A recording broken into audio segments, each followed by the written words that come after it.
we're going to work on for a start is the landing on these stairs, okay? So the focus will be on the takeoff and the landing afterwards. Nice and quiet, nice and controlled on the ball of the foot. Anyone here know why we land the balls of the feet? What's the reason we land the ball of the foot? Control, balance. Why does it help? Yeah, stop the impact. If you just bounce in the spot now, it's a few times on the balls of the feet. Keep bouncing, guys. Give it a try. Okay, now try the same thing on your heels. Not very comfortable, right? So exactly that reason. And all we're doing now is bouncing on the floor. If you imagine that force multiplied by taking a drop, it'd be a massive impact, right? Balls of the feet can absorb the impact much better. And it also means you have more control for the landing too. If I land the ball of the foot here, yeah, I can use my ankle here to here. If I land on the midfoot or the heel, I can't put my foot any lower than that. I can't adjust the actual landing itself. I can't bring my foot lower. Being in the ball of the foot means that can drop, and all that distance to play with to actually correct the landing. You'll be starting a few feet back from the stairs, and your partner's going to tell you which foot to push on. Okay. You're going to start with both feet together at the same time. You're only allowed 2 steps to begin with, okay? 2 steps. Dustin's going to say left or right, yeah? And I have to react to that quite quickly. Whichever one he says will be the first foot I put forward, okay? And when he takes 2 steps, now I'm jumping to the stairs. Dustin can either say left or right? Right. I'll push right, left, and round here. The reason we're jumping over the first one is to get you guys into the habit of lifting your legs up, okay? So you have to jump up rather than just pushing out, okay? So we're going to go over the first step and the second one. And we'll reset, we'll switch around. Dustin, you ready? Left.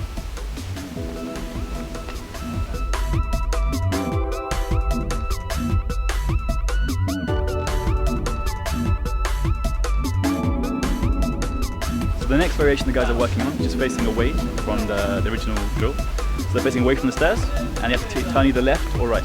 And the whole point is a quick reaction. So they have not time to think too much. If it's left, they turn to the left. If it's right, they turn to the right. And they go straight into the drill. And what we're trying to do is get to think a little bit faster and react to the landing a little bit quicker. So on the actual real jump on the bigger ones, you haven't got much time to think. You're in the air and you land. So it's just reacting to that a little bit quicker and get them to think a bit faster. But it's working well. Everyone's getting the hang of it, I think. On the toes, you're kind of right up here on the very top.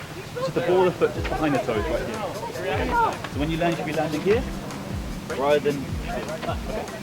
As last variation, we're going to add one more thing to it, okay? A lot to think about. That's the whole point of these drills, is quick thinking, okay? When you do a real running jump of a good size, with a big push, you haven't got much time in the air to think about it too much, okay? It happens very quickly. You push, you land. It happens very quickly. So reacting to those landing spaces in a short period of time is a really important thing to train, okay? So it's quick thinking in the air, quick thinking on the approach, and the faster you can think, obviously, the easier it will be for the technique itself, right? So 1 foot only on the floor to get back up. Right, so if I say left, it goes left and comes up. If I say right, it goes right and comes up. Okay? And the next 2 calls are exactly the same as before. So it'll be left, left, right maybe. Or it could be right, right, left. Or you can choose and mix it around. Okay? So the first call, you start here, and it's whichever foot you put on the ground first. Okay? Dustin, you ready? Right, right, left.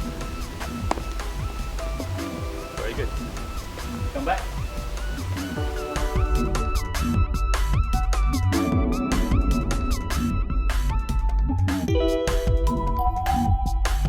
Working on these landing drills like this, okay, even if it's a big space, so even if these stairs are much wider, always aim for the very edge, okay?